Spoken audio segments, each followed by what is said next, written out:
pasar a la última clase. Tenemos que ver varias cosas, pero más breves de las que hemos visto hasta ahora. Y les quería hablar un poco, que ya está colgado en la página, no sé si alguno lo llegó a ver, un archivo con las pautas de evaluación para aquellos que lo quieren hacer como seminario extracurricular, que son las mismas que habíamos hablado la primera clase, un poco más formalizadas, trabajo monográfico de entre 4 y 6 hojas, se puede hacer solo o de a 2. Se va a elegir un tema de los que vimos en el curso, o de lo que hagamos hoy, y hacer una breve monografía ampliando el tema. No tomar temas abarcativos, porque un tema no puede ser modelos sociocognitivos, muy general, sino temas específicos, que yo puse, por ejemplo, autoeficacia, autocontrol, neuroticismo, personalidad resistente, que lo vamos a ver hoy. Los temas más acotados, donde va a usar bibliografía que se en el curso y alguna bibliografía ampliatoria que se encargarán de rastrear. Si alguno quiere hacer una especie de suicidio académico, que ponga entre las referencias Rincón del Vago o cosas así, y que se olvide de... La bibliografía hay que citar siguiendo las normas APA. Y el trabajo, esto es la manera más formal de decir lo que dije en la primera clase, deberá mostrar la elaboración de los alumnos y no ser una simple copia del material hallado. Fecha máxima de entrega, lunes 1 de diciembre, ¿les parece bien? Ay. Y lo tienen que mandar a esta dirección de mail, 2014personalidad@gmail.com.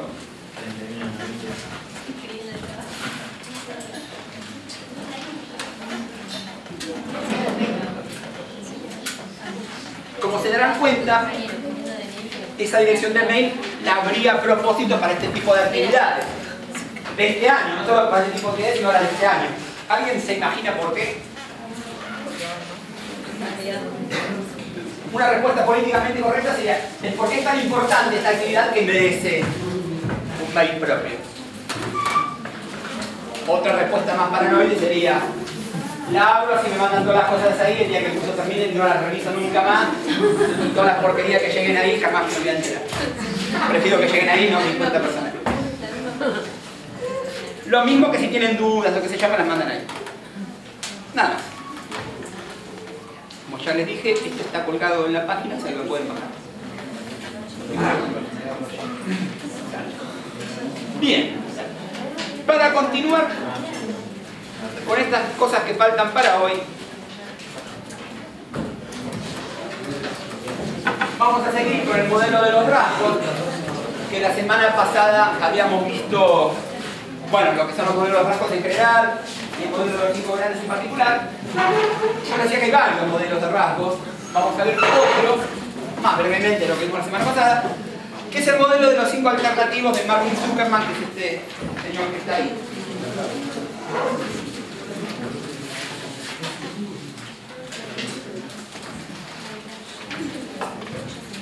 El modelo de Zuckerman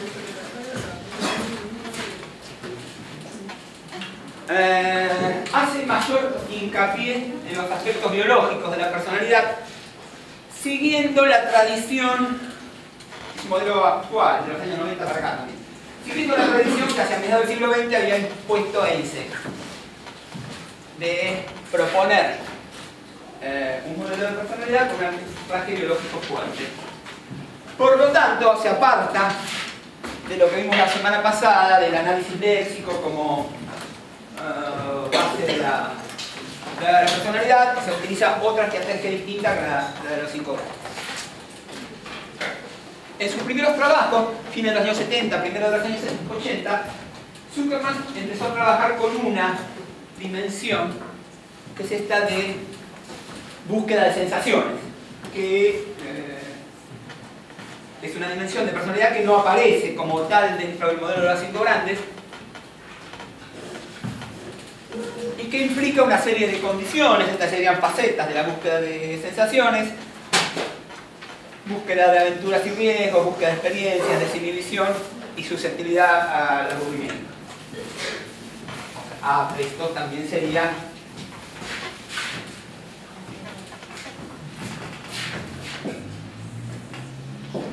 una dimensión como vemos en el caso de los 5 grandes.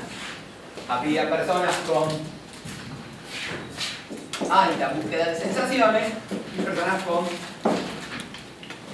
más baja búsqueda de sensaciones. Que, a ver, ¿cómo se imaginan que sería una persona que está más bien de este lado de la dimensión?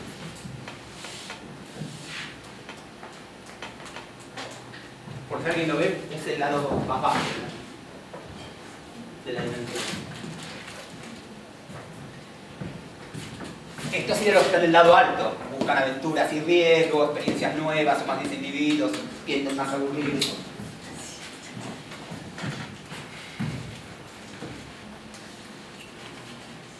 ¿Y los otros?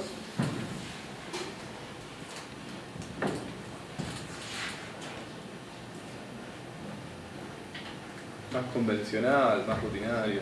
Exacto, serían personas más convencionales, más rutinarias, que en realidad la búsqueda de sensaciones, según Zuckerman, se relaciona con... ¿Se acuerdan cuando hablamos del arousal? Y decíamos que para cada actividad hay un arousal óptimo.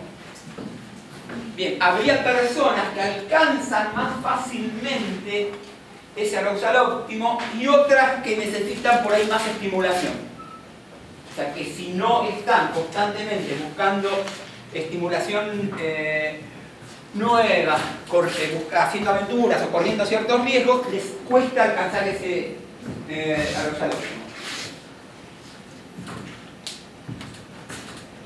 A partir de esta primera dimensión, en trabajos posteriores,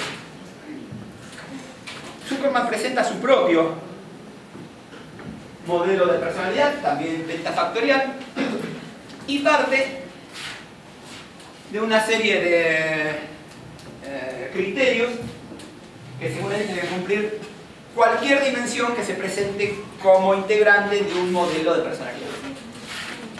Primero, que esto estaba presente en los 5 grandes.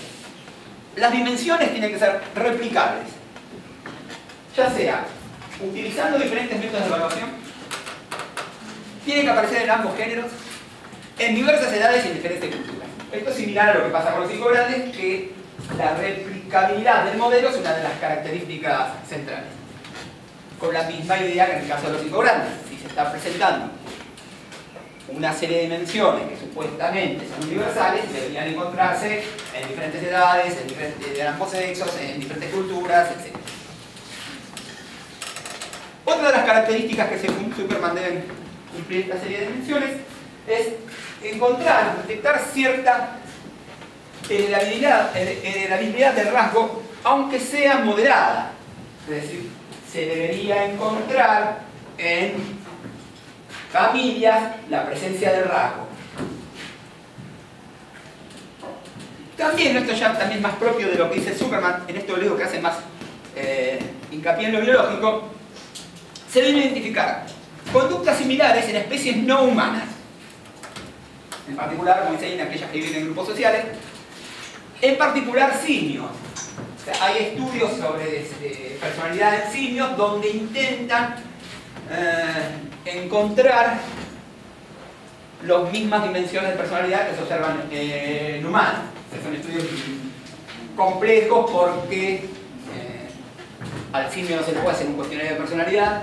Entonces lo que se hace es una serie de observadores adiestrados en lo que es el modelo, cada uno independientemente observa a los diferentes ejemplares simios que participan en la investigación y hacen una puntuación de extroversión, introversión, de las que son más trabajadas, amabilidad, posicionismo, neuroticismo, estabilidad, que son por ahí las que más se encuentran similares. Bajo la base que si distintos observadores califican a los mismos animales de manera similar en la misma dimensión, podríamos hablar que estas dimensiones también estarían presentes en esos animales. Y también, siguiendo la tradición de Heinze, Zuckerman propone que de estas dimensiones se debe poder identificar marcadores biológicos.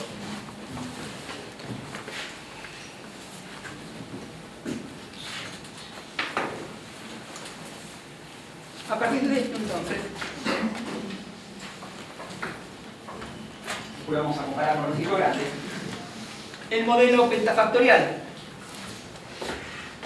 conocido por los 5 alternativos que presenta Zuckerman, unos años después, 3, 4, no sé, 5 años después que aparecieron los 5 grandes, o sea, los 5 grandes de Costin-McRae, son neuroticismo, ansiedad, agresión, hostilidad, actividad, que tendría 2 facetas, actividad general y esfuerzo por el trabajo,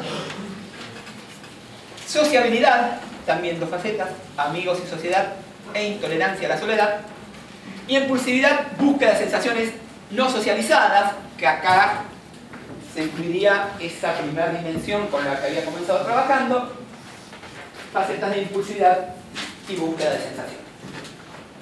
Si recuerdan cuáles eran los 5 grandes, van a ver que hay muchos puntos de contacto, pero que sin embargo no es lo mismo.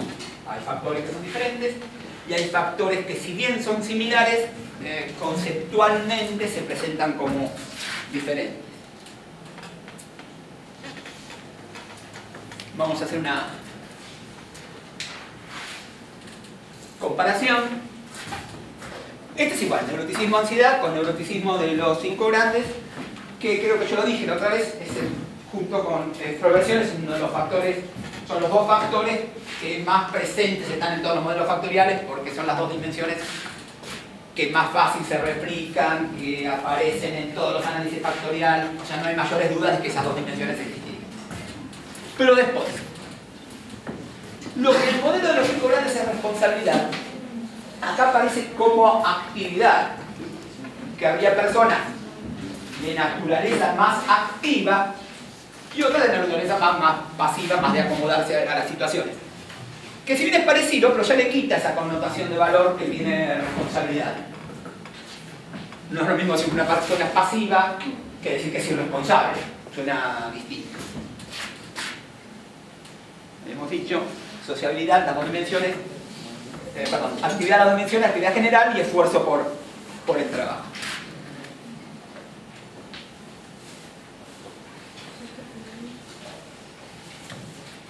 Esto me lo he salteado. Agresión, hostilidad correspondería a amabilidad, pero en este modelo Zuckerman hace hincapié en la agresión como característica de personalidad y no en la amabilidad. Esto lo decíamos, son diferencias conceptuales. Mirar la personalidad desde el lado de la agresión y no desde el lado de la amabilidad, aunque sean polos de la misma dimensión, tiene que ver un poco con el valor adaptativo de la agresión, que tiene que ver con una cuestión de autodefensa, que cuando es excesivo pasa a ser hostilidad. Sociabilidad es similar a extroversión, no hay mayor cambio que el diferente nombre.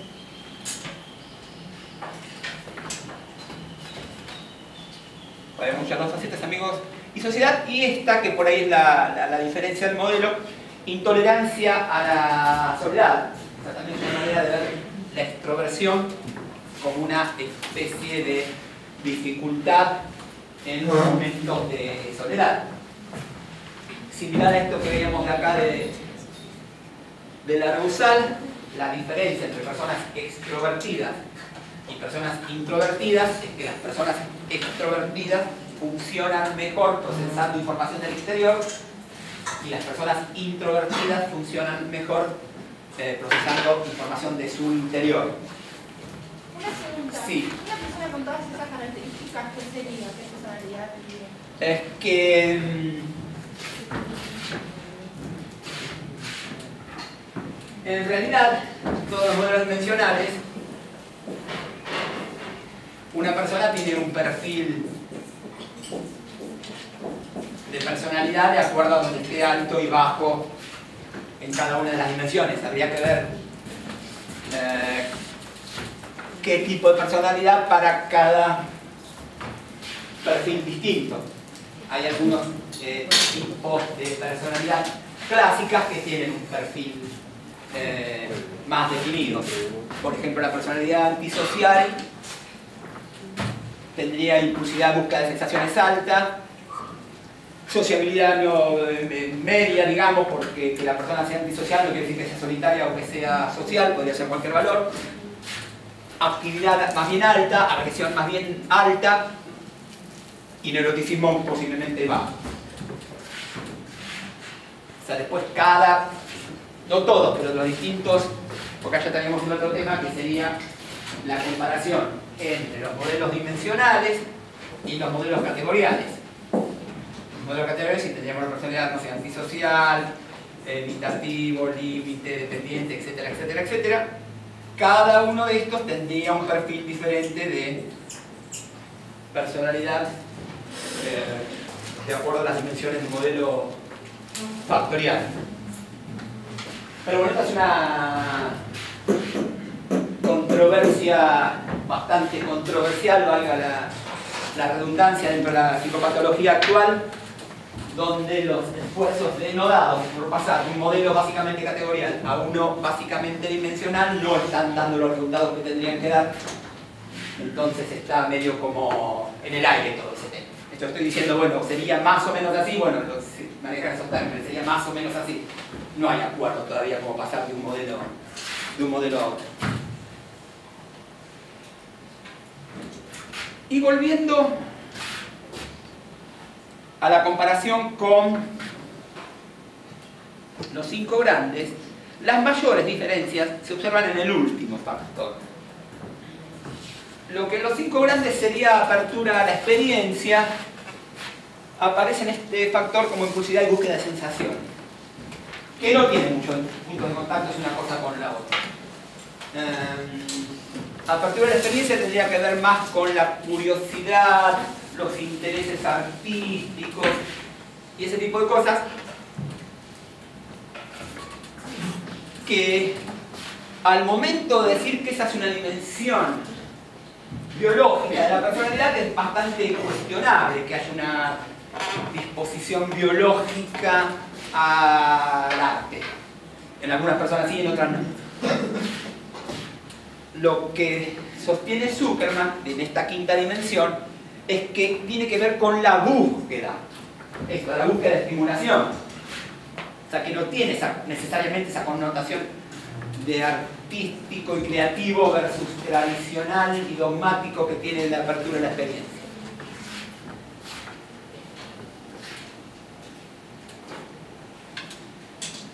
Dentro de lo que es el modelo, esto lo tienen en está todo eso en la bibliografía. Zuckerman presenta diferentes etapas desde los rasgos, búsqueda de sensaciones, agresión, los rasgos específicos, y va bajando hasta las neuronas o los neurotransmisores que supuestamente estarían encargados del funcionamiento de ese rasgo.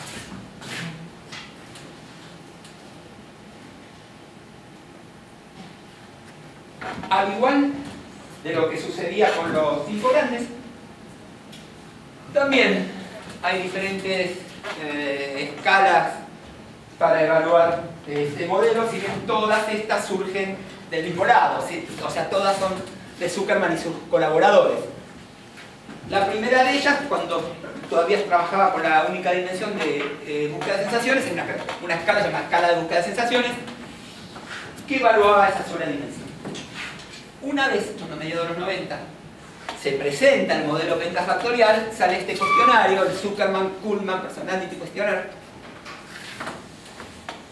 que si uno ve la denominación ZKPQ es una denominación extraña, claro, son las iniciales de los dos autores. Cuestionario de personalidad. A mí no se me ocurrió ponerle mi inicial. Es un cuestionario de 99 ítems que evalúa las 5 dimensiones del modelo y creo que tiene unos ítems de tendencia de respuesta, una cosa. Hay una versión reducida, que es ZKPQ50, de 50 ítems, 10 ítems por factor, que se utiliza bastante porque los resultados son muy similares a la anterior, o sea, no tiene sentido, si los dos instrumentos dan la misma información, utilizar uno de 99 cuando se puede utilizar uno de 50. O sea, cada vez que se construye un instrumento, la construcción del instrumento está tironeada desde dos lados. Por un lado, que el instrumento recoja la mayor cantidad de información posible, y por otro lado, que no sea demasiado largo. Son cuestiones contradictorias. Si el instrumento es corto, no tiene mucha información, y si es largo, y si tiene mucha información, es largo. Entonces siempre está esa tirantez de cuál sería el tamaño óptimo de un instrumento. En este caso, la versión de 50 se utiliza mucho porque la información que da es muy similar a la que da el otro. O sea, no hay una gran carga de información, por más que se utilice un instrumento que tiene la mitad de ítems. Recientemente apareció una nueva versión del instrumento, por lo cual se descontinúa los trabajos que se hacían con los dos instrumentos anteriores. Una vez que se presentaba un instrumento, se empieza a utilizar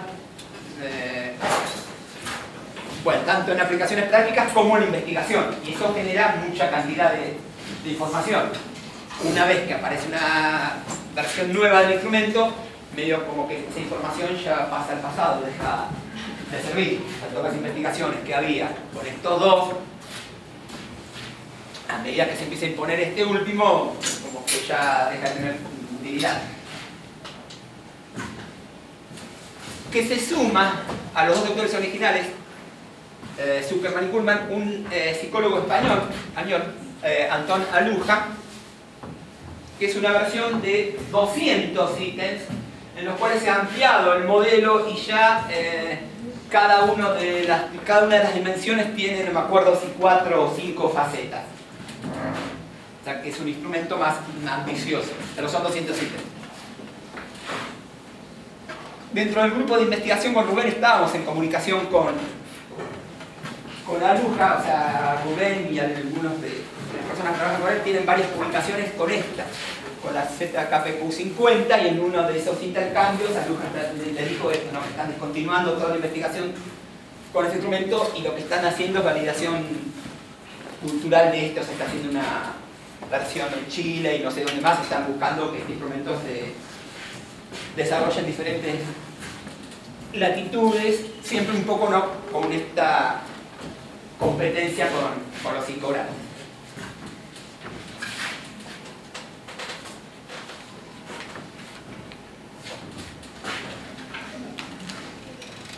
Si comparamos entonces ahora los 3 modelos dimensionales, este podemos hacer un poquito más, los 5 grandes, los 5 alternativos y el DSM-5,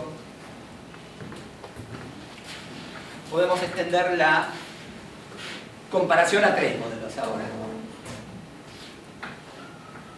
Lo mismo, con esta dimensión no hay mayor problema. Neuroticismo, ansiedad en los 5 alternativos, afectividad negativa en el modelo de los 5 grandes. Que afectividad negativa sería la manera neutra también de decir neuroticismo. Extraversión, sociabilidad, desapego se llama esta dimensión dentro del DSM-5, porque al ser, estos son 2 modelos de personalidad. Este es un modelo de personalidad patológica.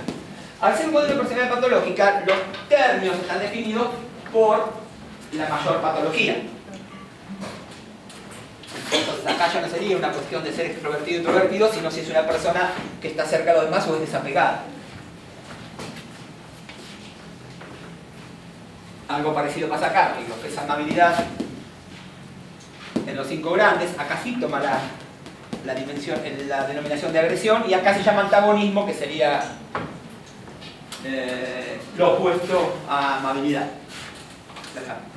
La persona antagonista es la que es más bien contestataria, más llevada, etcétera, etcétera, que es la denominación que se tomó en el DSM-5. lo que acá se llamaba responsabilidad, y vimos recién que Zuckerman lo llama actividad, similar en el DSM-5 se llama desinhibición. O sea, es la persona que le cuesta inhibir ciertas conductas que le surgen espontáneamente. O sea, todos nos pueden surgir la intención de realizar ciertas conductas no demasiado prosociales o incluso autodestructivas, pero las podemos inhibir. Cuando alguien dice lo mataría, por ahí le sale la intención, pero no lo mata. Las personas desinhibidas no tienen esa facilidad de me da ganas, pero no lo hago. Y acá también, fíjense, en esto no hay acuerdo ni con este, ni con este, ni con este.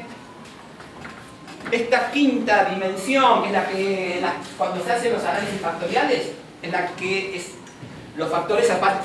¿Se acuerdan lo que hablamos la semana pasada del análisis factorial? El análisis factorial, la herramienta estadística que da factores y da un peso al factor, o sea, le da una importancia al factor dentro de los datos que está analizando. Esta quinta dimensión es siempre la que aparece como menos importante en los diferentes trabajos. Entonces no termina de haber acuerdo de qué significa esa quinta dimensión. Dentro del DSM-5 es psicoticismo, que ahora vamos a ver un poquito qué es lo que quieren representar con eso. Entonces, resumiendo un poco hasta acá. Existe cierto consenso respecto a que habría 5 dimensiones básicas, que serían algo así como la base de la personalidad, que obviamente no termina de explicar toda la personalidad. Sería una base común. Hay diferentes modelos que hablan de esas 5 dimensiones, con algunos puntos de acuerdo y algunos de desacuerdo. Y por ahí lo relevante en este punto es que esto que veíamos acá, el cambio que se quiere hacer desde modelos categoriales de trastornos de personalidad a modelos dimensionales, el modelo dimensional sobre el que se está trabajando es este. O sea, el día de mañana, y el día de mañana puede ser mañana o de acá a 15 años, posiblemente el modelo dimensional sea algo parecido a esto, si bien a mi entender eso está bastante lejos de suceder todavía. Si bien hace mucho que se viene trabajando, de hecho en el DSM-4, ese modelo todavía es categorial, cuando presenta los trastornos de personalidad dice hay una alternativa a los modelos categoriales que son los modelos dimensionales, pero todavía no existe la suficiente investigación, bla bla bla bla bla. Eso fue en el año 94. Pasaron 20 años y el argumento sigue siendo más o menos el mismo. Hay un modelo alternativo dimensional, pero todavía no.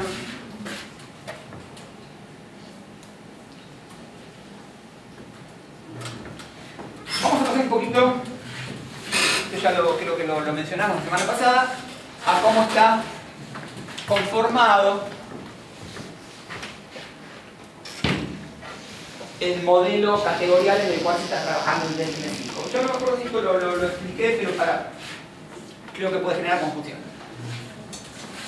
El capítulo de trastornos de personalidad del DSM-5 es categorial, es el mismo que el DSM-4. O sea, todo aquel que tenga el capítulo del DSM-4 tiene también el DSM-5 porque es igual.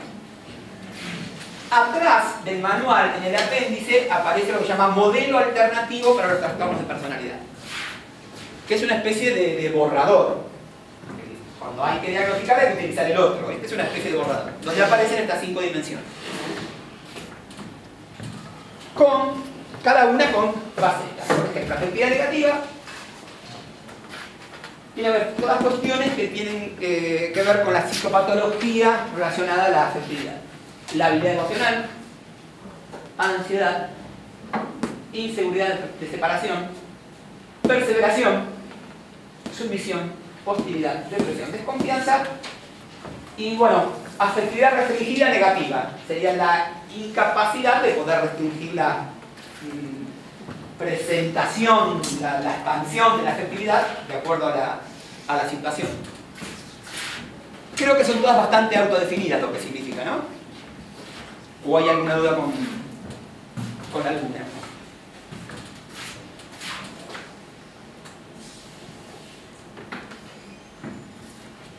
desapego, acá aparece de nuevo la afectividad restringida, pero como afectividad restringida, sería lo contrario.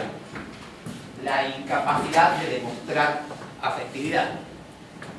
Retirada, anedonia, evitación de la intimidad, depresión y desconfianza. Estas dos estaban también en la dimensión anterior.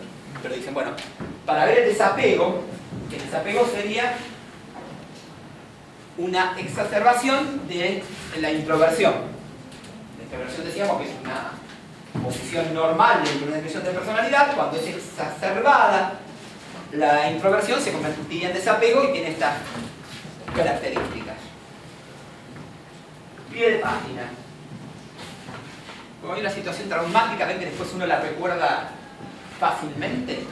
Yo hace unos años no tuve mejor idea que querer hacer un curso de psicofarmacología, que dicho sea de paso se hizo acá en la facultad, en este aula, que vinieron unos psiquiatras, qué sé yo. Uno de los psiquiatras, hablando de la depresión, dijo anedonia e hizo esta aclaración. Anedonia, anedonia con H en el medio. Dando a entender que las personas que estamos escuchando no conocíamos la palabra anedonia. Fui a esa clase, además, bueno, no fui más porque me sentí desvalorizado. Pie de página del pie de página. Y yo me dije a mí mismo, pero esto me lo tengo que cobrar de alguna manera. Se empieza a hablar de los en otra parte dice, bueno, desgraciadamente tenemos que hablar del DCM. Yo sé que a ustedes mucho no les gusta el DCM, pero no es una cuestión de gusto o no gusto. Hay otras cosas que gustan o no gustan. El DCM es un manual bastante malo, y es el manual diagnóstico, uno mira que existe ahí. No es que me gusta o no me gusta. Es lo mismo, yo ya tenía dos en la cabeza. Entonces se le ocurre hablar de la distimia. Y no sé cómo, hablando de que es una depresión crónica, digo, está la vida. ¿Levanta la mano? Sí. Entonces usted piensa que la distimia reemplazaría, y ahí digo acá, le demostró que sí conozco el DCM, al trastorno depresivo, que es un trastorno de personalidad que está en el apéndice, pero también es crónico, pero qué diferencia habría con la distimia, estuve dando 5 minutos, que no me importaba lo que el tipo me iba a decir. Sino para que mira que conocíamos el DCM, que conocíamos los apéndices, que conocíamos los trastornos, que conocíamos anedonia. Termino que de página. Antagonismo, que sería la baja amabilidad. Manipulación, engaño, grandiosidad, búsqueda de atención, insensibilidad, hostilidad. Vamos a utilizar esto como ejemplo. ¿Qué tipo de personalidad le parece que tendrían estas cuestiones elevadas? Todas o cualquiera. Manipulación. Un político. Sí, pero no estoy diciendo qué tipo de personas, sino de personalidades. Sí. Perdón, pero quería preguntar yo que la persona encanta. No, porque digo, en el sentido de alejarse del placer o alejarse de la felicidad. Del placer. Porque O sea, la mismo puede ser considerado la como dificultad para sentir, para experimentar situaciones placenteras. Sí, que se lo suele conocer como cara de... Manipulación, estábamos. Lo decían los políticos, no. Sí, pero no, digo, ¿qué personalidad? Antisocial. Antisocial. La manipulación es una de las características centrales de la personalidad antisocial. Entonces yo a veces me preguntaba, pues siempre decimos, bueno, el trastorno de personalidad causa malestar, pero la persona antisocial no siente ningún malestar. Entonces digo, ¿dónde? Bueno, el malestar lo sienten los otros, pero bueno, ¿dónde está el trastorno? Me preguntaba yo. Si una persona manipuladora, está bien, no le importa lo demás, lo manipula, pero ¿dónde está el trastorno propio? ¿Dónde se expresa el trastorno? Y me di cuenta, no por tratar antisociales, porque antisociales nunca consultan, pero sí consultan sus amigos, familiares, y uno los termina conociendo por interpósita persona. Que la manipulación es útil hasta tanto la otra persona no se dé cuenta que la están manipulando. Cuando se dio cuenta, deja de ser útil. Ya pasa a ser caricaturesca la manipulación. Y bueno, el trastorno está en que la persona antisocial, aún en evidencia, no puede dejar de intentar manipular a los otros. Y cuando el otro ya se dio cuenta, causa un efecto o de comicidad o de rechazo. Engaño, grandiosidad. No me digan político también. ¿Qué personalidad? ¿El histriónico? Sí, el histriónico, pero algo más que el histriónico. O sea, no es una característica central del histriónico. Grandiosidad como patológico, no la mía que es normal. ¿Quién? Claro, en la fase maníaca estaba pensando, pero no sé si es... Pero algo sí, está bien, pero algo maníaco que la persona siente esa grandiosidad no sería un trastorno de personalidad. Narcisista, la personalidad narcisista es la que se caracteriza por la grandiosidad. Búsqueda de atención, sí, acá histriónico. Insensibilidad, cualquiera de los que nombramos, antisocial o narcisista. Y hostilidad, es más complicada. ¿El antisocial es hostil? ¿Necesariamente? ¿O no? Y según que estén tratando de manipular. Habitualmente, digamos. No, porque seducen también. Por eso, no es una característica Amable para seducir. central de la antisocial la hostilidad. Al menos no la hostilidad abierta. Tendría que ver con algo más grave que es el antisocial. Ya sería un paso más, si bien no existe dentro del DSM la categoría más grave que antisocial, pero sería lo que Milon llama trastorno agresivo, que sería similar al antisocial, pero que aparte ejerce esa hostilidad, o sea, no solo se aprovecha de los demás cuando saca alguna ganancia, sino que se aprovecha de los demás por el solo hecho de aprovecharse y maltrata a los demás por el solo hecho de maltratar, aunque no obtenga nada. O sea, lo que obtiene es la satisfacción por ese maltrato. Desinhibición. O sea, todas facetas que tienen que ver con el pasar al acto, irresponsabilidad, impulsividad, distractibilidad, asunción de riesgo, que acá entraría lo de Zuckerman. Y bueno, estas cosas están definidas así, son estas definiciones complejas. Ausencia de perfeccionismo rígido, o sea, que es la persona cero perfeccionismo. El perfeccionismo rígido sería el hacer las cosas, intentar hacer las cosas de manera perfecta, cuando todos sabemos que por lo no se puede, pero insistir, y la ausencia sería hacer las cosas de cualquier manera. Y tiene que ver con la desinhibición. Y por último, se decía que es la dimensión más compleja y más diferente de los diferentes modelos, psicoticismo, que la llamaron el DSM-5, creencias y experiencias inusuales, excentricidad, desregulación cognitiva y perceptual. Estas son propias de muy pocos trastornos, en particular de lo que se llama dentro de los modelos categoriales el trastorno esquizotípico. Puede estar presente en el trastorno paranoide y no sé si mucho más en algunos de los otros, de los por lo menos conocidos que estamos nombrando. Tengo una Sí. pregunta. Me quedó llamando la atención eso que decías de que esto está en un apéndice, pero que en realidad para diagnosticar hay que usar la otra parte. Sí. Supongo que es por la falta de investigación y para mostrar sobre en qué se está trabajando que se lo presenta. Pero ¿cuán cierto es que no hay suficiente investigación sobre los modelos dimensionales todavía? No hay suficiente acuerdo sobre los resultados de esa investigación. O sea, no hay suficiente acuerdo como para decir estas son las dimensiones básicas de personalidad. ¿Cómo se piensa entonces desde la dimensionalidad de la personalidad? ¿Qué se usa para trabajar desde esto que estamos viendo? ¿Que se usa dónde? Como psicólogos, claro. Sí, para... No sé si diagnosticar ya se podría, digamos, en base a lo que decís. No, pero sí se puede usar. Déjame ver. Lo que proponen para utilizar esto es... El diagnóstico oficial es el categorial. Pero después hacer un diagnóstico diagnóstico dimensional evaluando de 0 a 3, siendo 0 muy poco no descriptivo, levemente, moderadamente y extremadamente, primero cada una de las 5 dimensiones. Pero sobre todo, luego cada una de las facetas.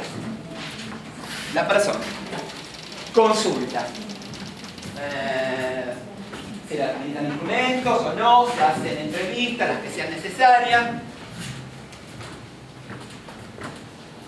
con la idea de ir completando lo mismo, de muy poco o nada descriptivo a extremadamente descriptivo. La habilidad emocional, la definición. Experiencias emocionales inestables, infrecuentes, cambios de estado de ánimo, emociones que se despiertan fácilmente, intensas y o fuera de proporción con los eventos y las circunstancias. La persona con la que estoy trabajando. Esto es muy poco descriptivo, levemente descriptivo, moderadamente o extremadamente. Lo mismo para el resto de las facetas. Voy a leer las que sean más cortas. Sumisión. Adaptación de la propia conducta o intereses o deseo a los deseos de los demás. La persona es sumisa, esto lo describe, no lo describe mucho. Desconfianza. Expectativas de y mayor sensibilidad a signos interpersonales de mala intención o daño, dudas sobre la lealtad y fidelidad de los demás, sentimientos de persecución. La persona. Le pasa en el mundo. O sea, la idea es tener no solo el diagnóstico categorial, sino el diagnóstico dimensional de cada una de las facetas del modelo. Cosa de tener una especie de perfil de personalidad de cada persona.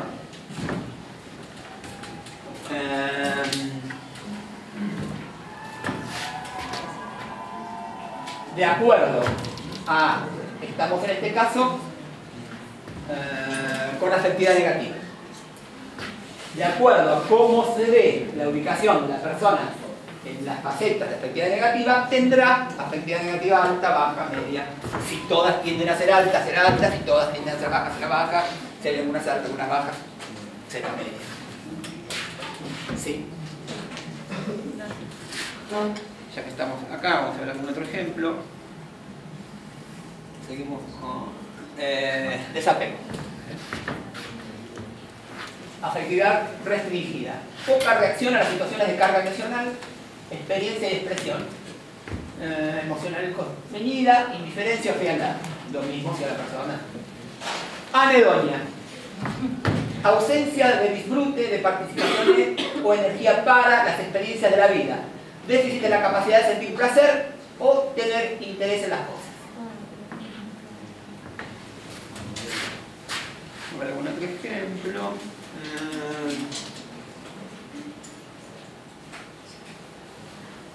Búsqueda de atención, de antagonismo.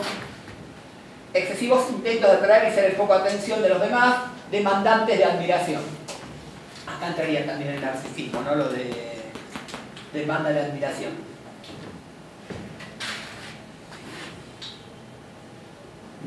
Y vamos a ver las de psicoticismo, que por ahí son las más extrañas. Creencias y experiencias inusuales. El contenido del pensamiento es visto por los demás como extraño o idiosincrásico. Experiencias inusuales de la realidad. Excentricidad. Comportamiento o apariencia extraño, inusual o bizarro, habrá cosas extrañas o inapropiadas. Desregulación cognitiva perceptual.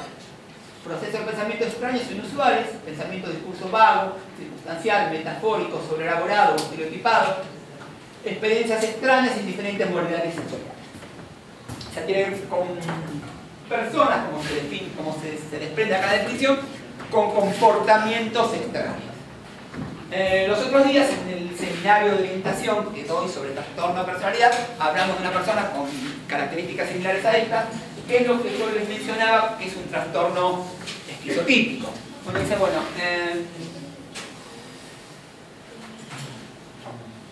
esto, proceso de pensamiento extraño o inusual, pensamiento, discurso inusual.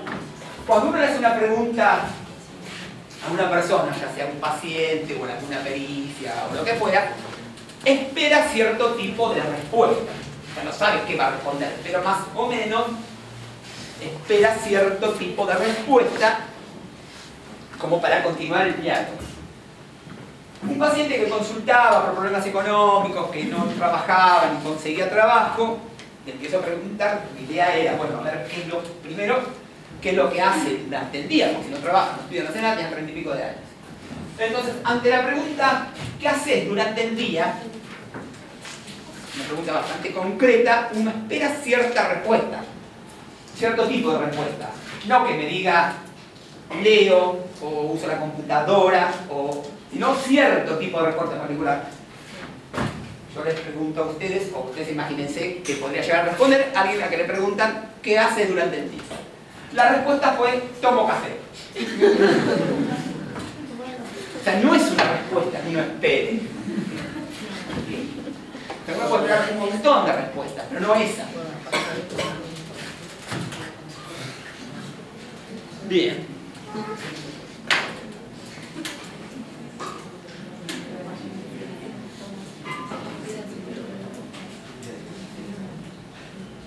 Para terminar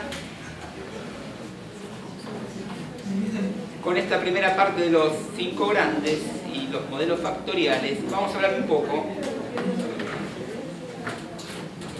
de ese instrumento que desarrollamos acá en la universidad con Rubén Ledesma, el listado de objetivos para evaluar la personalidad,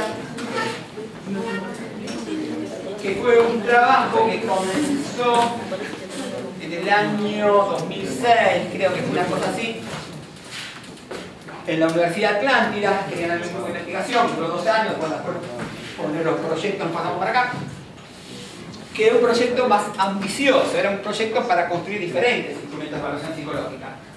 Un cuestionario de personalidad, que era que era el chivo más avanzado, por eso lo podemos terminar. Un cuestionario de sintomatología, que quedó por la mitad, y en algún momento Sebastián Urquijo estuvo interesado en retomar eso, pero bueno, no, quedó ahí, quedó por la mitad. Y un cuestionario de fortaleza del paciente, que ese no se llegó prácticamente a comenzar. La idea era una batería para evaluar personalidad, fortalezas y sintomatología.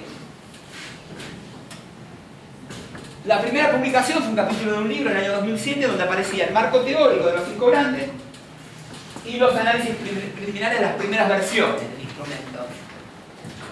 El instrumento se termina publicando en el año 2011 en esta revista Journal of Personality Assessment, listado de objetivos para evaluar los 5 grandes factores de personalidad en población argentina, en un trabajo encomiable, sobre todo desde el momento que pensamos que estaba terminado hasta el momento que se publicó.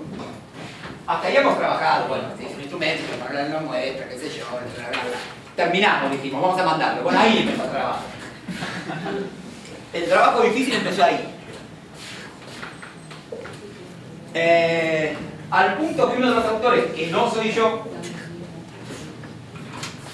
los autores como Rubén, estaba yo, y Carlos Díaz, que nos ayudó más que todo en la parte de la traducción, porque iba y venía. O sea, fue el que menos participación tuvo. Uno de los autores, que no soy yo, un par de ocasiones tenía ganas de ya mandarlo a otro lado. Uno lo manda a una revista y la revista dice, o no lo acepto, o lo acepto, pero mejor en esto, y uno puede decidir. O no mejoro nada y lo mando a otro lado, o hago las mejoras que me piden. Bueno, uno de los autores que ya quería mandarlo a otro lado. Porque la revista iba y venía, y cada vez siempre venía con una idea por mail. Una sentencia que decía, igual no nos comprometemos a publicar esto por más que modifiquen todo lo que decimos, O sea, se corría el riesgo de que a lo que uno de los autores, que si era yo, le decía al otro de los autores, pero esto es una fórmula que ponen siempre, no te van a pedir semejante cantidad de cosas para conseguirte que no. Bueno, finalmente se terminó publicando en el año 2011. Y en un proceso que fue un poquito más sencillo, en el año 2013 se publican los baremos. En el año 2011 se publica el instrumento, el análisis factorial, el análisis estadístico, los antecedentes. Y en el año 2013 se publican los baremos en la revista argentina de clínica psicológica.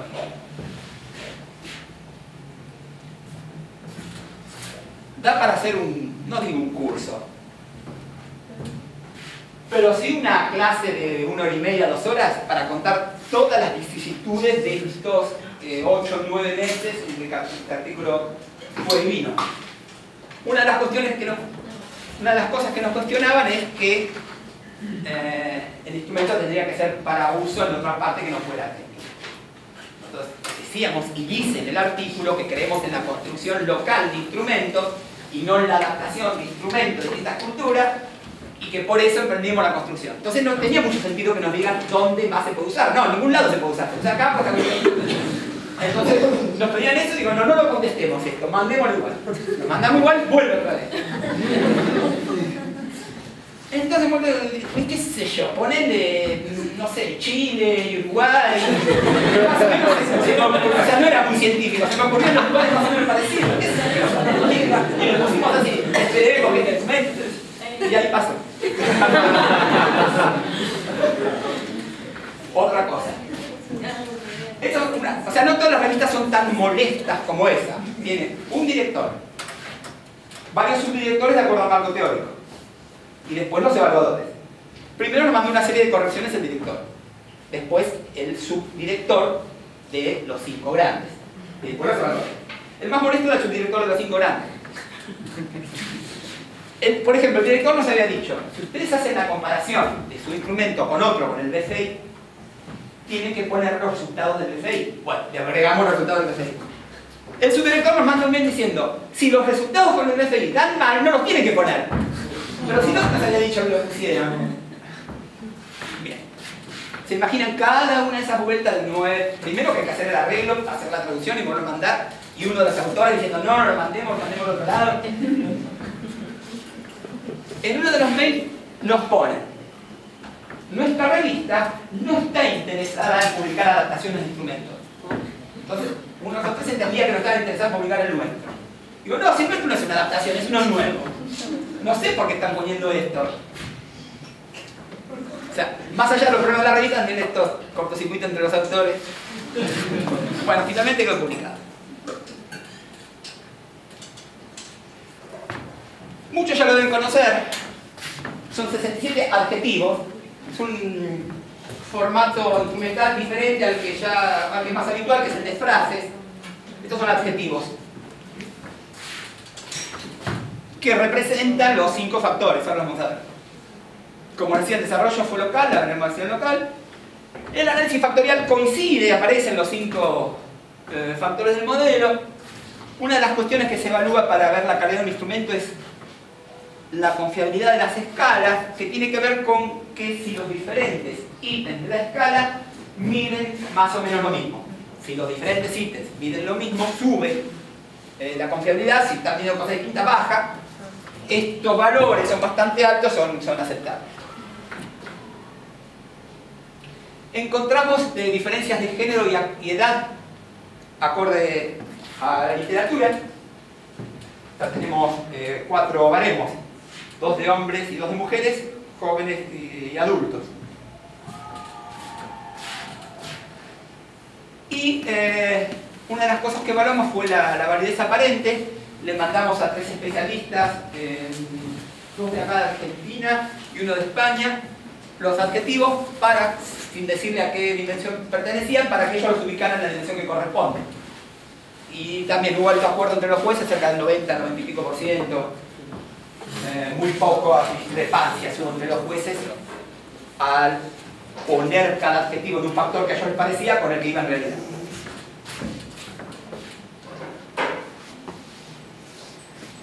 Este es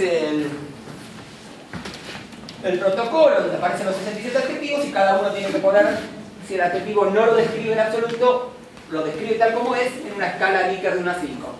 Comprensivo, productivo, fantasioso, relajado, cuidado. Vamos a ver el tema de la validez aparente. Le ven de acá. ¿Se acuerdan? Los 5 grandes: amabilidad, responsabilidad, extroversión, neuroticismo y apertura de la experiencia. A ver la validez aparente. Comprensivo. Amabilidad. Bien. Productivo. Responsabilidad. Bien. Fantasioso. A partir de la experiencia, bien. Estamos bien.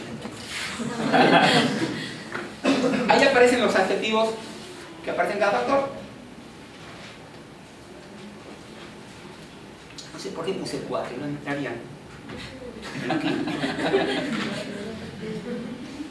Y fíjense que de cada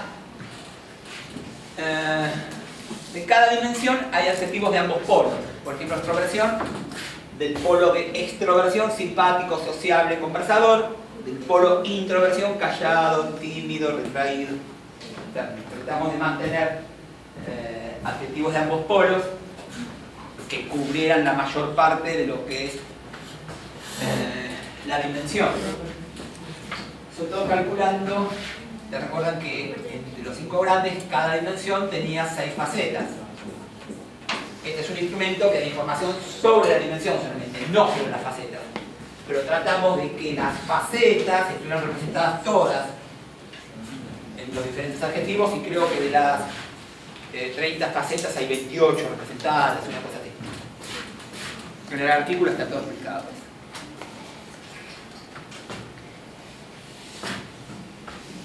La evaluación, bueno, se suman los adjetivos de cada factor, cuidando de invertir los que son invertidos, digamos. Se pregunta por cada extremo. Y se ubica luego en el baremo, que esto digo que hay 4 baremos. Mujeres jóvenes, qué puntaje se considera alto, qué puntaje se considera bajo, respecto a cada una de estas dimensiones. Una vez que se publicó este instrumento, se empezó a utilizar en diferentes investigaciones. Por ejemplo, la primera, vamos a hablar ahora, lo que es personalidad tipo D. Un trabajo para validar una escala, que es una tesis de grado, para validar una escala para evaluar tipo D, se utilizó la EP como instrumento de validez concurrente, o sea, se utilizó la escala tipo D y la EP para ver personalidad.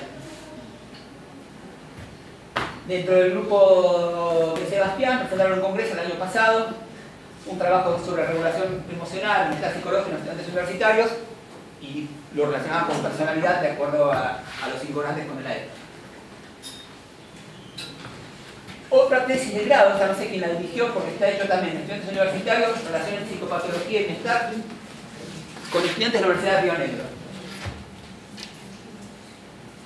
María Laura Andrés, María Richard presentaron también en un congreso de la Asociación Argentina de Comportamiento en el año 2012, estrategia de regulación emocional y personalidad, María Bordet. Otra tesis de alumnos de acá, del año 2011, también interesante, relación entre los 5 grandes y los trastornos de personalidad. O sea, se tomaba un instrumento para evaluar los trastornos de personalidad, el DSM, y otro instrumento, el cuestionario de objetivos, para evaluar los 5 grandes. Y aparecían, de acuerdo a la literatura, cuáles son las dimensiones que más se relacionan con trastorno de personalidad y con cuál. Neuroticismo aparecía alta, extroversión e introversión aparecía alta de acuerdo a qué trastorno, y había bastante coincidencia entre esos resultados y la literatura. Esto había que explicarlo, continuar, tomar unos datos más. Cuando estamos en la construcción, estos alumnos también hicieron la tesis con calidad psicométrica de la versión internet, en la de comparación con la versión de lápiz y papel. Hicieron una versión online, tomaron una serie de datos online y compararon las dos muestras, la que ya teníamos tomada con lápiz y papel y la muestra de internet, y obtuvieron resultados muy similares. De hecho, cuando mandamos el artículo en la primera revisión, cuando uno manda un artículo pueden pedir modificaciones menores y modificaciones mayores. Nosotros podemos pedir las dos, mayores y menores. Dentro de las mayores estaba que nos pedían una muestra de replicación. Nosotros nos mandaron una muestra, no sé, de 400. Y nos pedían otra muestra igual para replicar los resultados. Y utilizamos esta, la de que se había tomado por internet. Anteriormente hemos presentado en el Congreso de Psicología de acá de Mar del Plata del año 2009 una versión informatizada del instrumento. Y hay también una serie de trabajos que están haciendo actualmente. Estas alumnas están haciendo una tesis donde relacionan los 5 grandes factores con el constructo de Alexis Quiña. Esto también es una tesis que está en curso. Es el desarrollo de una escala de personalidad resistente, que es un concepto que ahora vamos a ver, para corredores. Esto también es una tesis que está en marcha. Estilos de personalidad en bailarinas de ballet. Y esta, que también está en marcha, es una continuación de la escala para personalidad tipo D que estaba en la proyección anterior. O sea, de acuerdo a esa primera tesis, donde se intentaba validar una escala nueva para medir el personalidad tipo D, los resultados indican que el instrumento funciona bastante bien, pero hay que hacer unos ajustes, cambiar 2 ítems y un par de cosas más. Entonces, en esta nueva tesis se vuelve a tomar datos con la escala modificada para ver si la dan mejor. Esto está en proyecto, todavía no está presentado, personalidad y sintomatología. Este también está en proyecto, no está presentado el proyecto todavía, regulación emocional de estudiantes universitarios. Y esto, que lo último, nos escribió un investigador de Perú que quiere hacer una validación de la EP en Perú. Le dijimos que sí, pero esto está recién está empezando.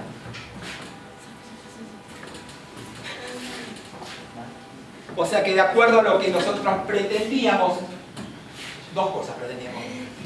Que se utilizara el instrumento, así en la práctica diaria, y algunas personas lo están utilizando, y que se siguiera la investigación. Todos estos son ejemplos de que se está continuando la investigación a partir de la publicación de este instrumento. Bien. Antes de pasar a la última parte, que sería la última unidad,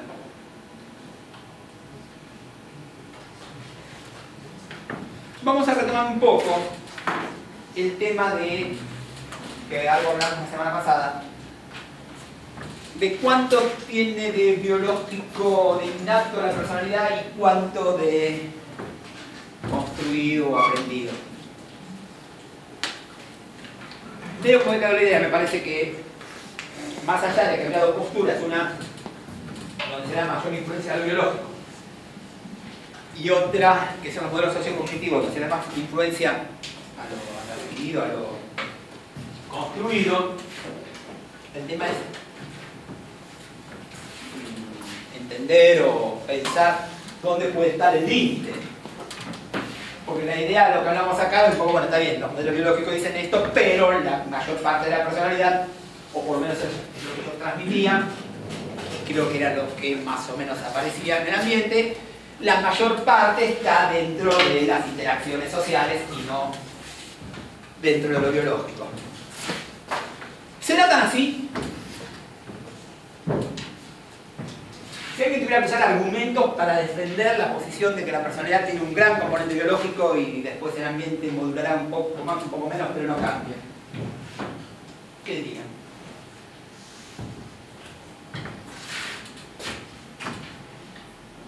¿Cómo es la pregunta? ¿Qué argumentos utilizarían para defender la postura más biologicista? Analizar el caso de gemelos criados en diferentes culturas.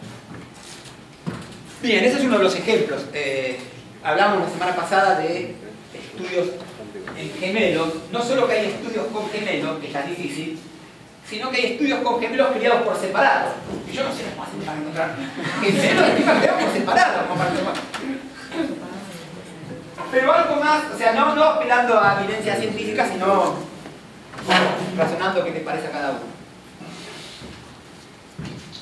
Y una pregunta relacionada con esto sería: ¿la gente puede cambiar mucho su forma de ser? O sea, asumimos que estas diversas características de personalidad se reproducen de la misma manera en distintas culturas, sería como para pensar que existe una base biológica. Eso es lo que sostienen los que defienden este modelo, pero que todavía no hay suficiente evidencia, sobre todo en culturas que no tengan mucho contacto con la cultura occidental. Ahí estaría la prueba. Si encuentro una tribu perdida en el Amazonas que no tiene contacto con ninguna otra persona y que no son lo suficientemente hostiles como para no permitir investigar, y encuentro esto, ahí sí, pero bueno, todavía no ha pasado. Pero con esto que les decía, las personas pueden llegar a cambiar mucho. Alguien que es extrovertido, ¿puede pasar a ser introvertido? Si le sacudo desde el ambiente, pum, pum, pum, pum, pum, terapia 5 veces por semana. Un poco menos. Sí. Sí. Es una pregunta, no sé. No sé si a voluntad puede llegar a cambiar mucho. Paro.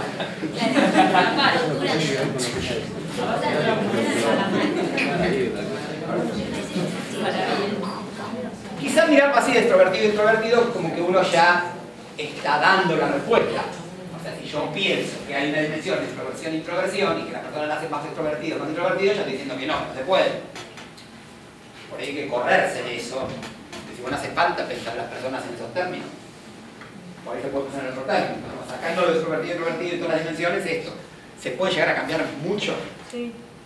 Si la persona quiere, digamos. Si no, Fundamental sería si la persona quiere. Lo que pasa es que muchas veces, la mayoría de las veces, la persona por ahí no quiere cambiar mucho. Quiere cambiar lo poco que necesita cambiar. Y ahí ya está, ya se siente conforme. Uno puede decir, bueno, aún respetando lo de extrovertido e introvertido. La persona es muy introvertida, entonces quiere cambiar. Pero por ahí cambia un poco, ya está, listo. Con ese poco, que a uno le puede parecer poco, o a la ciencia le puede parecer poco, por ahí para la persona es un mundo de diferente, listo, ya no quiere cambiar más.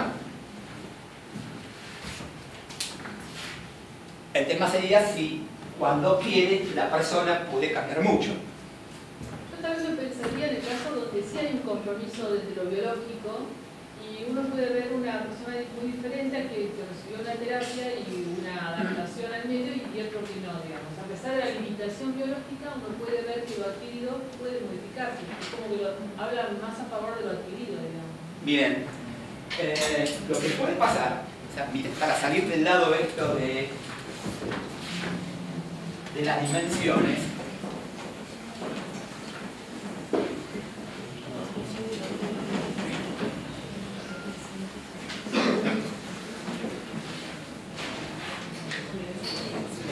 el caso de un paciente que estuvo muchos años en terapia,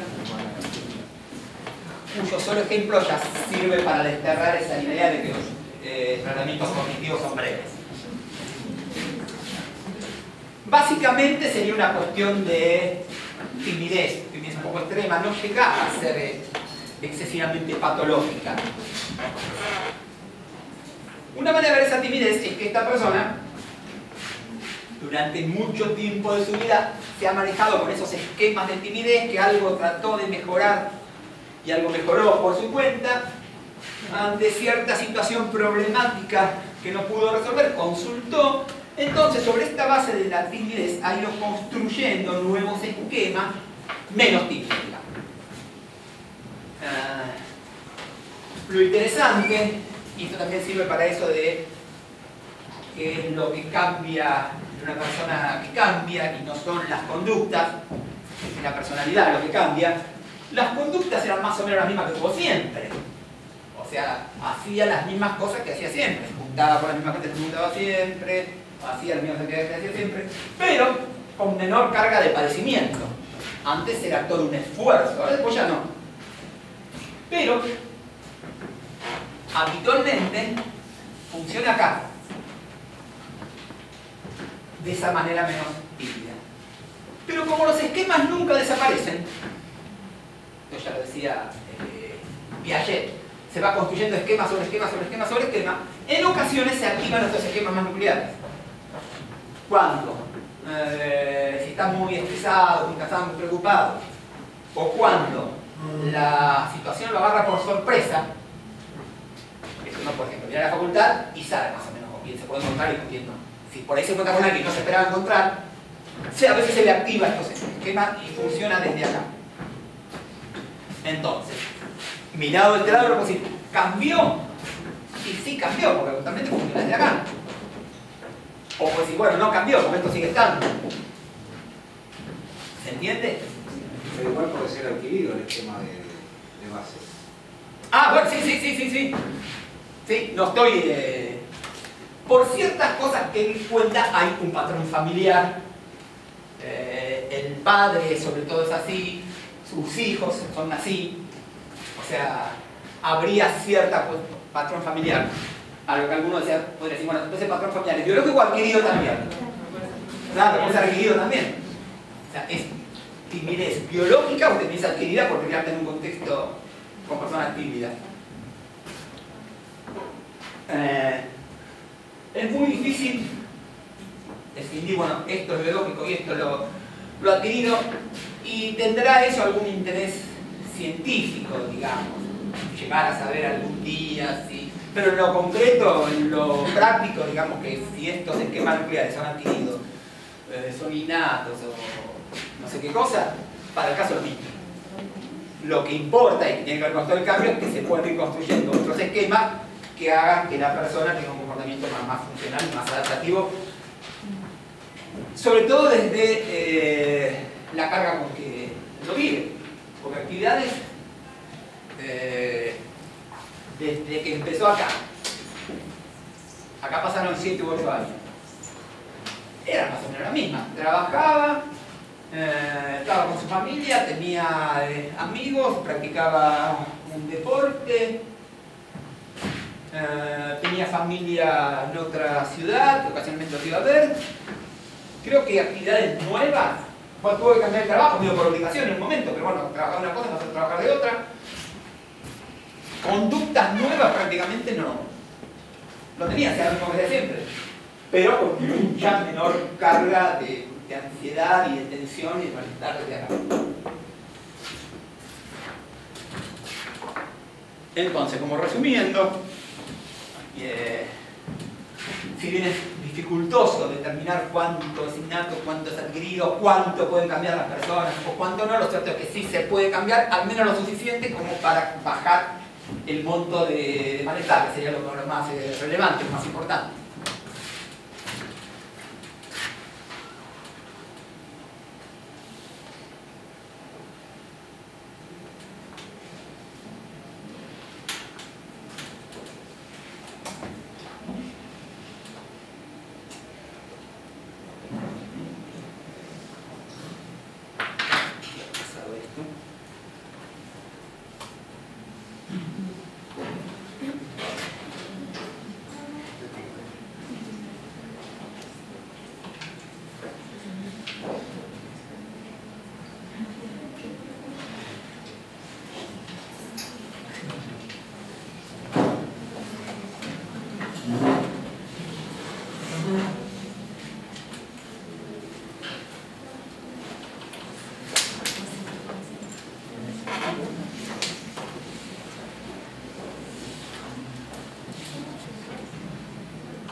Una causa que escapa a mi comprensión, hay que reiniciar la máquina.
Bueno,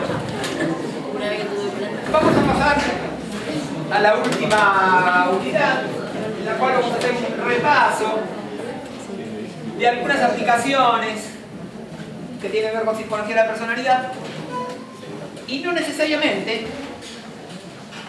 con alguno de los modelos teóricos que hemos visto.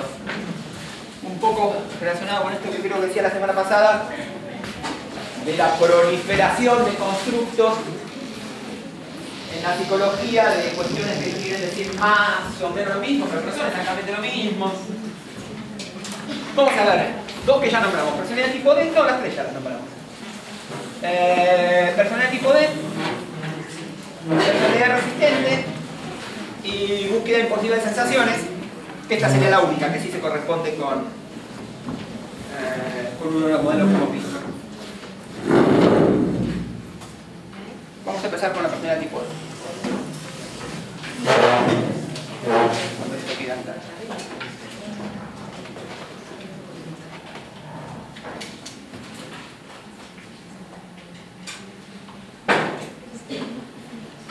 Personalidad tipo D. La personalidad tipo D es una personalidad que se desarrolló para utilizar en personas con trastornos isquémicos cardiovasculares. Hace ya mucho tiempo, 50, 60 años, que se sabe que los factores psicológicos son factores de riesgo independientes para las enfermedades cardiovasculares. Factores de riesgo independiente quiere decir que, aunque estén controlados todos los factores biológicos, sedentarismo, tabaquismo, obesidad, colesterol, etc., aunque todo eso esté controlado, si no están controlados los factores psicológicos, la persona puede sufrir un trastorno isquémico igual. Básicamente se ha trabajado sobre depresión, ansiedad, personalidad, aislamiento social y estrés crónico. Estos serían los factores psicológicos más relacionados con la enfermedad cardiovascular. Vamos a ver qué pasa en particular dentro de la personalidad. Bueno, históricamente ha existido un tipo de personalidad, que se llama personalidad tipo A, que tiene con las personas hiper preocupadas por el tiempo, por el trabajo, por los apuros. Pero luego surgió este otro modelo que se llama personalidad tipo D por distrés. Distrés sería el estrés negativo, que va a surgir del entrecruzamiento de dos líneas teóricas que ya se relacionaban con las enfermedades cardiovasculares: el malestar psicológico y el apoyo social percibido. Entonces, la personalidad tipo D se caracteriza por tener, la persona con personalidad tipo D se caracteriza por emociones displacenteras, propensiones psicológicas desadaptativas y ciertas tendencias conductuales disfuncionales.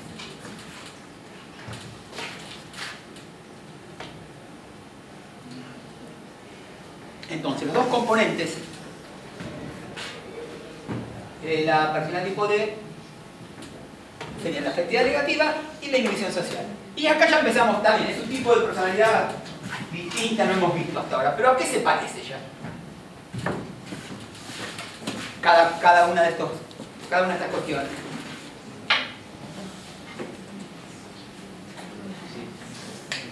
La afectividad negativa. Neuroticismo. ¿Quién dijo neuroticismo? Bien. ¿Y la inhibición social?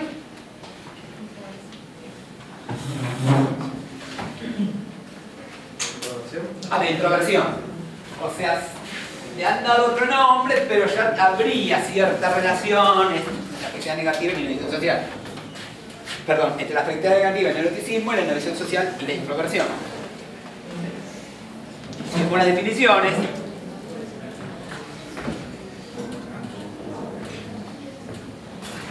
cada uno de estos factores: afectividad negativa, tendencia a preocuparse y tener una visión pesimista de las cosas, acompañada de sentimientos de felicidad o de irritación, síntomas depresivos, tensión crónica y un bajo nivel de bienestar subjetivo. Detección social, tendencia a mantenerse distanciado de los demás.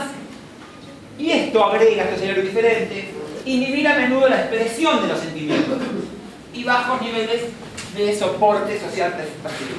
Una persona con alta inhibición social, no solo que está alejado de los demás, tiene bajos niveles de soporte social percibido, sino que aparte inhibe la expresión de sus emociones. Es importante lo de soporte social percibido. ¿Qué diferencia hay entre soporte social y soporte social percibido?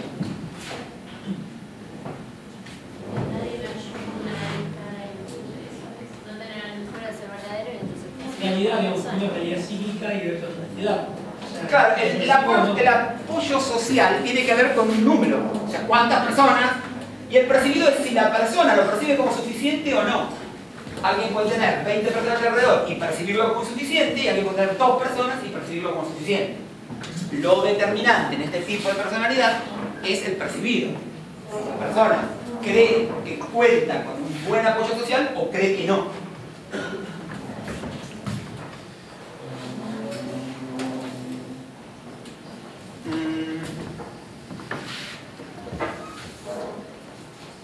El cuadro clínico de cada uno de estos dos factores, bueno, lo que decíamos, sentimientos de infelicidad, preocupación, pesimismo, baja autoestima, depresión frecuente, como ven, bastante parecido al neuroticismo. Inseguridad en la interacción social, tendencia a mantener distancia, ser reservado, bastante parecido a introversión. Lo interesante es que este tipo de personalidad la presentó un psicólogo en Bélgica, de Nolet, en el año 90 y pico, por ahí. Y en los primeros estudios encontraron que este tipo de personalidad es un predictor de la mortalidad a largo plazo en pacientes con trastornos isquémicos cardiovasculares. En estudios de seguimiento en pacientes que hayan sufrido un trastorno isquémico a 6 años, el 23% de los que tenían personalidad tipo había muerto y solamente el 7% de los que tenían otro tipo de personalidad. O sea, la explicación es que ante, no sé, un infarto, cómo reacciona una persona con otro tipo de personalidad y cómo puede reaccionar una persona con tendencia a experimentar emociones negativas, que está alejado de los demás, que inhibe las emociones. O sea, toda esa manera de ser hace que se le complique el cuadro del infarto y que tenga un desenlace peor que personas con otro tipo de personalidad.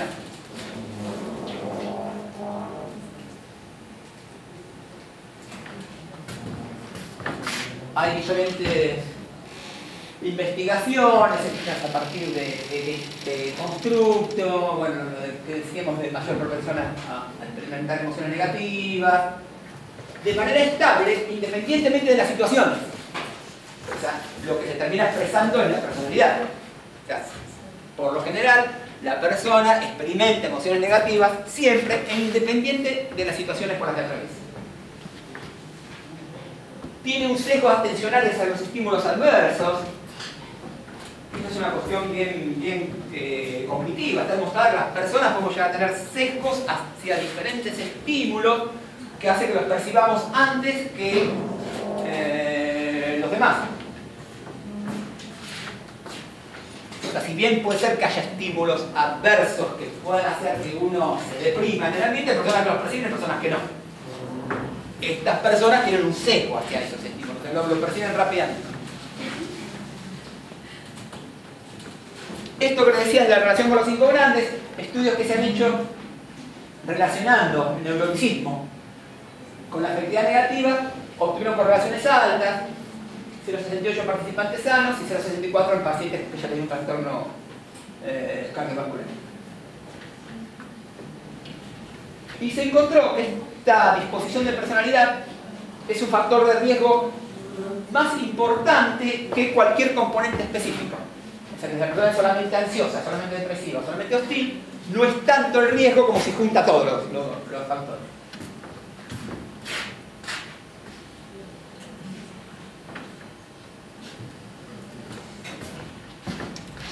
Investigaciones hechas con el aspecto social. Bueno, esto es la definición, lo que decíamos, la tendencia a evitar peligros potenciales de la interacción social, o sea, peligros imaginados, como la desaprobación, el reconocimiento, y control excesivo de la autoexpresión de los sentimientos. Que esto tiene que ver con el temor a que si la persona no controla sus sentimientos y se muestra muy abiertamente, eso luego sea desaprobado o no reconocido. Correlación, lo mismo. Con la escala de extroversión del NeoPi, acá son un poco más bajas las correlaciones. 0,52 en participantes sanos y 0,65 en paciente con trastornos isquémicos cardiovasculares. Pregunta. ¿Por qué aparecen negativas acá las correlaciones?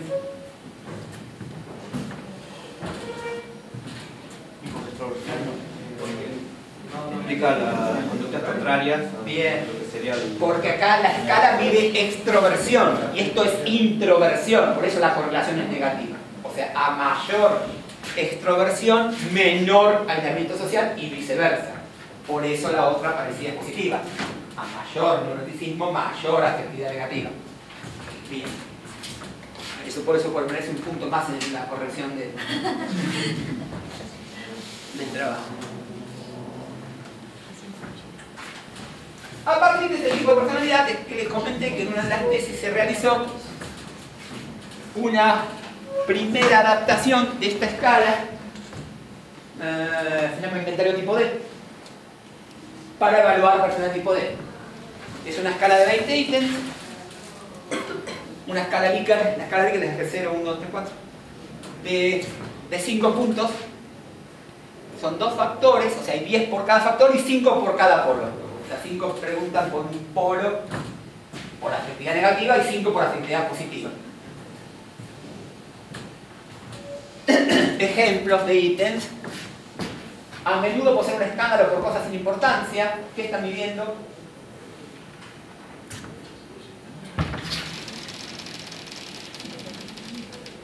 Hay dos cosas, afectividad negativa y inhibición social. Si tiene una moneda, afectividad negativa. Bien. Casi siempre me siento feliz.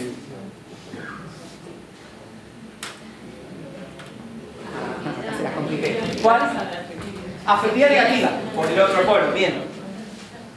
¿Me resulta fácil hacer contacto cuando conozco a alguien? Inhibición social. Por el polo más extrovertido. Y prefiero que los demás no sepan cómo me siento. Inhibición social. Por el polo negativo. Bien.